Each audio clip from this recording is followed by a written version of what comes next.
So you said you're going to have a conversation with Diego. Has that happened yet, or no? Just a little bit, just via text as far as when he's coming in. Yeah. Opted to give him 3 days this week to kind of recover, and he chose 1. So it speaks volumes of his desire to want to get back in with the group. Yeah. Do you worry about having to protect players from themselves and him playing all that time with the national team, and then he comes back and it's 3 games in 8 days? Yeah, I mean, that's something that we're going to have to, that's a part of the conversation as well. I think, if we're going to keep pushing to climb the table, we're going to need all hands on deck. And so I think just clear as far as him understanding the importance of not him for himself, but him for the team. And I think we'll strike a good middle ground where I think we'll be on the same page as far as making sure that we don't put him through the grinder, because again, he's been playing every 4 days for quite some time now. The travel, the heat, the amount of games he's played, and the amount of pressure that he's had to play with, that all factors into, and we just got to make sure that we get him back to a good head state, a recovered, fit body, to be able to continue to do what he's been doing.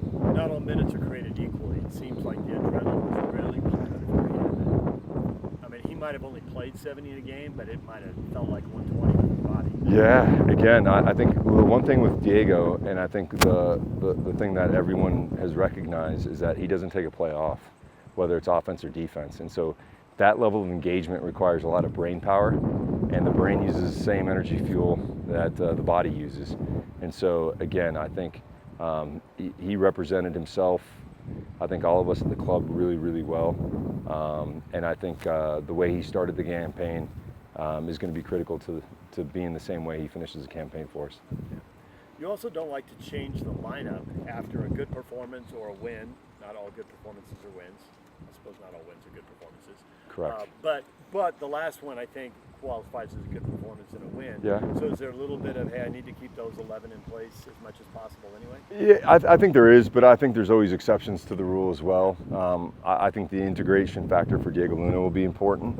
And so, I think, he's been a bright spot for our group. And so I think I think it starts with a conversation to see where his head's at. And then, to have probably the most impactful player on the U.S. team available for us, it'd be a little bit silly not to deploy him in every capacity we can to get a great result the weekend. Yeah. Does scoring a goal like that change things for Diego? You've already been saying that his performance had been, I've seen it in training, his performance was climbing. Yeah, I think so. I think goals change the way attackers feel about themselves in particular. I think Diego's been doing a bunch of great things, and I think he's been confident in the work that he's been doing leading up to it. I think there's also a piece that now other people see it, again, because not every fan is going to be a in the weeds tactical guy that can really extrapolate the qualities that he has when he's not scoring a goal. But I think when you score a goal, it's really clear to everyone that I'm doing a lot of things in between the boxes that are fantastic for the team, setting up goals, fantastic for the team. But when you put the ball in the back of the net, it's almost like a exclamation mark on his performance. Can you tell us what you've seen from Houston? You just saw craziness. But. Yeah. I think anytime you play a team like San Diego, you're up for it. Again, I think Houston has been a team that has been very, very dangerous in the attack. I think the structure is very good. I think the players that within that structure play extremely well. And I think defensively they're one of the most organized teams, and I think that's what makes them a difficult team. And going up against a very good San Diego team at the weekend, away from home, they managed to do a little bit of both. They found some magic in the attacking half of the field. So really no different than any MLS team, to be honest with you. I think any team on any given day can play to a 10. What they played at the weekend was really good, which is, I think, important for us to see. Because oftentimes you get a good result and you feel like, you figured it out. And it's like, you haven't figured anything out. Here's the next opponent that does a lot of similar things that asks a lot of problems or questions and you have to solve the problems. And for us offensively is how do we continue to build on this setup where we have two good attackers that are always stretching. We got guys in between the lines that are doing a lot of great work and add a new piece in Diego Luna. And I think that'll be the challenge for our group heading into that game. You're the king of continuity, and training camp really matters. And Agata wasn't at camp. Gozo, okay, well, he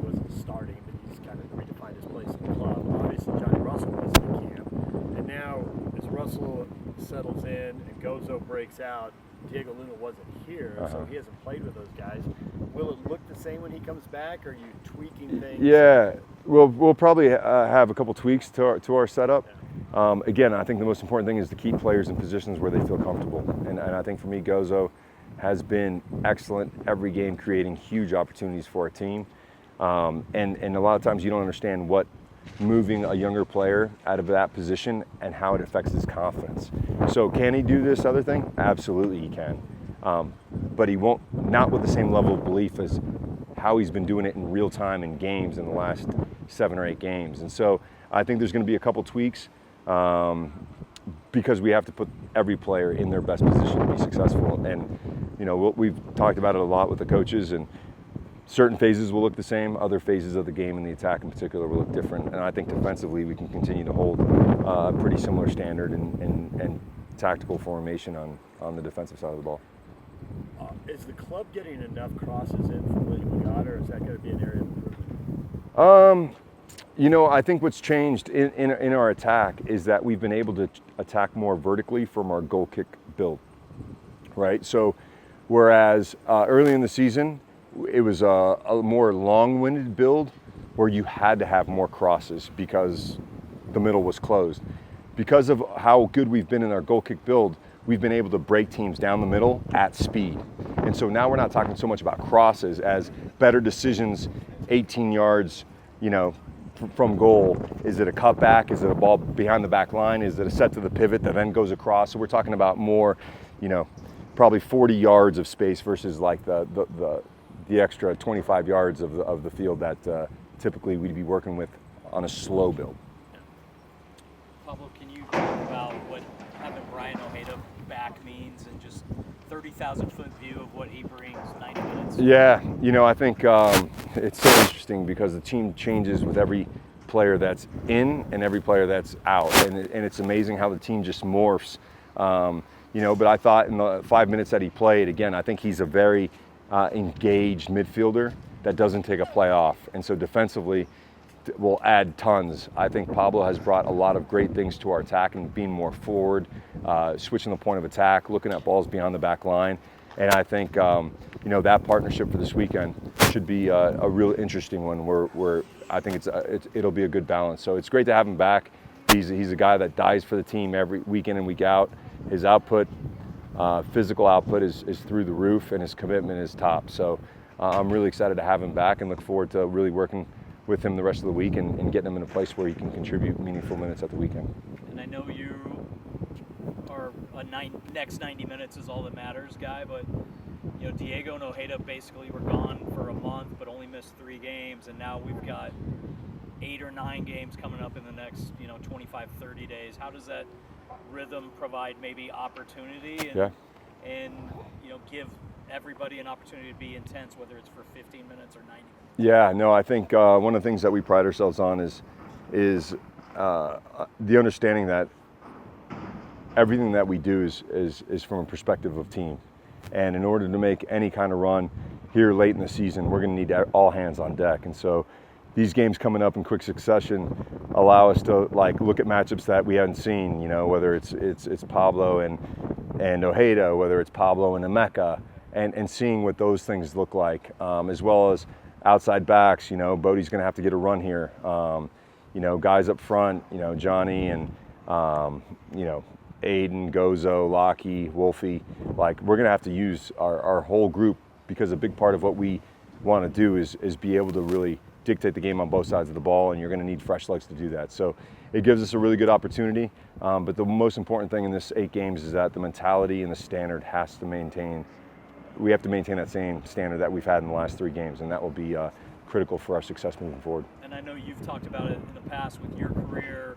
Kyle Beckerman used to always talk about when he came back from national team camp, he was flying and he's buzzing, and that would raise the level. I assume you expect the same thing from Diego. Yeah, and again, I think that's the most important thing. I think, you know, when you come back from camp, all eyes are on you, right? And I think the important thing for Diego to understand is like, what's not going to happen is the team's going to maintain the same. It's impossible. The force is too big.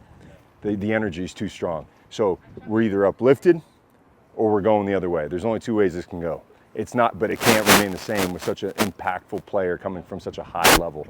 And so again, I think the understanding of like the responsibility from not only a playing perspective, but a nonverbal perspective will be critical for Diego to be able to influence what he's been able to experience into the group in a positive way. Talking about all hands on deck, you have players that are coming back from injury like Kobe and Tyler Wolf and Emeka.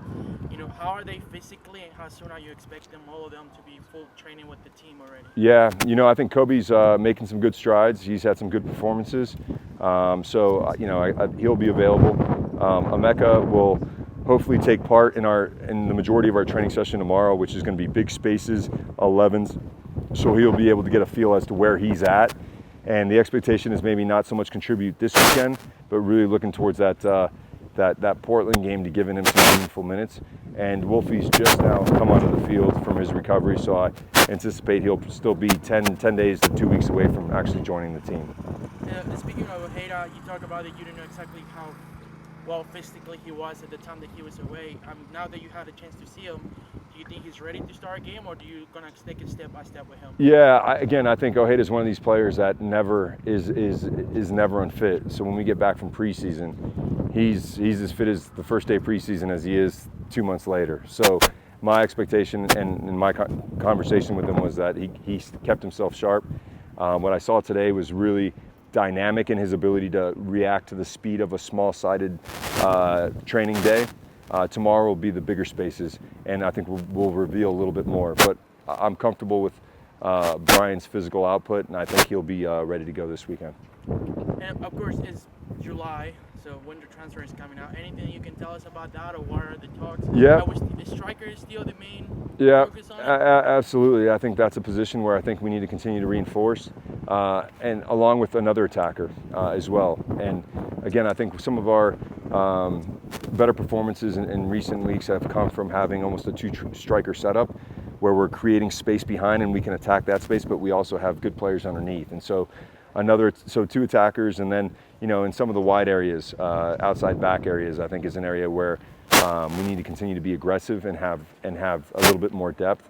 So I would say those two areas in particular are areas that we're looking for. We've come down the road. We've identified quite a few players, and now it's really about the interesting part about having players come to your team is the two situations have to add up. The player situation with his club, where he's currently at, and then our situation with our club. And so there's a lot of work going on behind the scenes, and I expect that we should be able to bring in 3 to 4 players in this window.